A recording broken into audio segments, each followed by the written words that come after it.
Currently I'm working on more terrain, primarily for Frostgrave. This stuff will be used in other games as well. The bell tower from Scenario 13, the summoning bell, it's supposed to be at least two floors high and then have a bell tower on the top level, or have a bell on the top level. I hope you enjoy and that you learn something from this. Let's get started. For this project, I'm going to be using my Proxxon hot wire table. This tool is not needed for most things, but it does make things a lot quicker and a lot easier.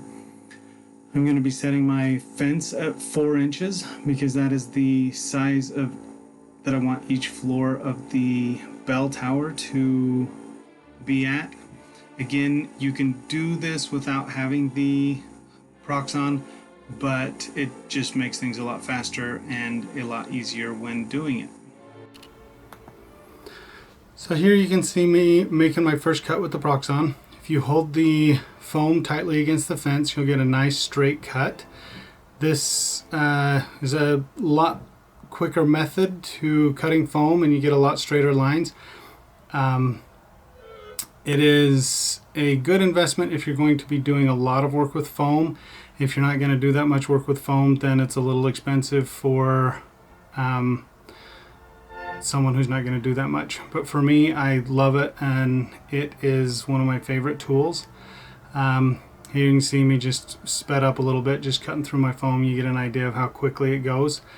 And then when you're wanting to make your cross cuts, so these were supposed to be 4x4 square for the floor sections, so just quickly go through those and get those cut. Makes it really simple. Here I'm marking out where I want to cut my supports, so just quickly marking those out with a pen, and then I'll cut those with a straight edge, marking it out with another straight edge to get my marks where I want them, and then make sure I have everything lined up. So there we go, cutting. Again, shallow cuts are better. You can get those done, get them cut, and then just testing up where they're going to be and how it's going to work out, and doing another few of those cuts, just making sure I had all my measurements right. So that piece is 3 inches tall, and then the pillars are a 1/2 inch wide, and then the top piece is 1 inch. That top section is 1 inch, and then gradiated down at an angle. Just cutting again there, shallow cuts, get your things cut smoother. Now I'm taking the sanding block and I want to rough up those edges. You can do that with your knife and just shave those edges off, but I wanted a more rough look, so just taking the sanding, doing an uneven sanding job on all of those corners just to take the edges off, and gives you a good semi-rounded look, not completely round, but it worked out really well for what I was trying to do here. And then you'll see as I speed through the rest that it takes a little bit of time, but it's not a big deal. The broken one I was going to use if I decided to have a broken one, but I didn't, and so I used it in another spot, but it works out pretty well. Now here I am sanding the 4x4 floor sections and just taking off all the sharp edges again, sanding it down, giving it a little bit of a rougher, kind of rough, but actually smooth as well. And then these other sections that I'm doing, so they're rough as in not like worked, but then this is the tinfoil ball method to give some stone texture and a little bit of texture to your work. This works really well for stonework and for bricks and things like that. So I just do that on all of the sections that are there. Then this is another thing that the Proxxon is really good for. I like to, when you have to plane down thickness, it works really well to do that, better than a straight edge can. It's one of the things that the Proxxon can do that the others can't. So here I am, I'm using some tacky glue to glue these into place. Tacky glue holds really well, and it is a little better at holding its place than regular school glue like Elmer's glue. but as you'll see later, I do switch to super glue because it's faster and more. I can move along quicker. But here we go, just gluing these down into place, choosing my pattern, putting them into their spots, and then putting the top piece on for the second floor. Then we'll go through and glue on all these side pieces that are part of the floor plan for the outer part of the bell tower. This part was kind of an afterthought, but worked out really well in the end. Gives it a nice solid footprint for on the table. This part went pretty quick, but again, it would go quicker with super glue because this stuff takes a long time to dry. I actually had to leave it overnight. And then here's how I was doing my stairs. I have 1.5 inch blocks for the stairs, and then I cut a 1/4 inch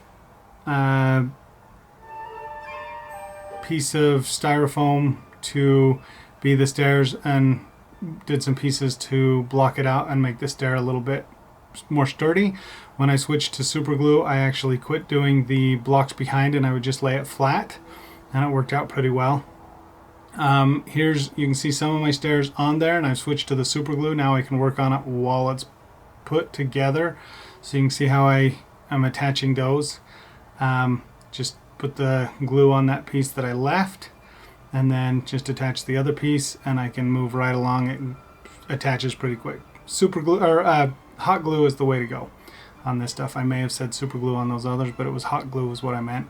You can see that from the thing. Super glue will melt your styrofoam, which sometimes I use super glue anyway, but it is the way to go. Then I'm attaching the next level. You can see with the hot glue it goes a lot faster. Just put them where you want them, put them up, and it goes on very well. Then this was how I did the corner stairs. On the bottom one I wasn't exactly sure how I was going to do it, so I didn't film it, but once I figured it out with this one, so I took one of those pieces that I cut off the bottom, or cut off the angles, and just glue another small piece of foam onto the side of the landing there, and then I glue it around the side and on the post, and that will secure it and leave enough space for a model to get around and move through. So here I am I decided to put walls on the side of the stairs, the interior side where the stairs were on each level. So I'm putting those in now. You will only be able to really see it when I do the shot at the end or when I turn it on its side, but now I decided to put a top piece on. I wanted to make it a little rounded. I was thinking of putting the bell so it was recessed into the top. So I was making a rounded dome, not really a dome, but a rounded area to put it in. So I sanded this one down, made it pretty circular, but not totally, not a total circle. Had some irregularities to it, which I wanted. But then you'll see I decided that I wanted it bigger, so I make a bigger piece, and then I round off the edges with the blade, and then I will sand it down as well, and then I'll use those two pieces together to make my roof section above that top floor. I like the way that it worked. It actually made me think of some other things I could do on some desert buildings that I'm looking at doing. So if you don't want to do this though, you can buy the half foam circles and put those on. So here I am gluing them together, and you can see it's just got 2 tiers of a rounded blocks, and just trying to smooth them out, make them look pretty good, and then I'll go over it with the tin foil to make it look like a stone texture and keep that going through, and there I am attaching it to the top. Now I'm working on the actual bell. I was gonna just go try and find a bell to use, but couldn't find one, so I just ended up drawing a bell on the side of some foam and cutting that out. It's not the best bell. It's the first time I've ever tried anything like that, but it worked out pretty well. I was just checking my reference photos to see how I wanted to make this happen. Now I'm just rounding off the edges, so it's not such a solid shape. Now I'm sanding it down, trying to round things off, make it a little more circular. Again, doing it this method, I'm not good enough to make it completely round, but it was good enough for what I was looking for, and you'll see that it works out in here in the end, at least for me. So just working it with the sanding block, and you don't need to have an actual sanding block like that. Sandpaper just around a piece of wood works just as well. I've just had this laying around for quite a while, and I use it on some stuff. One thing to note, whenever you're sanding foam, you want to make sure that you're wearing a mask, otherwise the foam particles can get in your lungs, and it can be a bad situation. So anytime you're working with stuff, just protect yourself and make sure you keep those particles out of your lungs. Here I am cutting out the inside of the bell, just making a series of cuts in there to free up that material, and now I'm taking a pencil to clear out the excess stuff, and it doesn't need to be smooth in there. It's not going to be in a spot people can see. Here I'm using a wire brush to give a wood texture to the elements of the bell that hold it to the inside of the building. So just take a wood or a wire brush and brush it along there, and it gives you a nice wood texture. It's my favorite way to do a wood texture.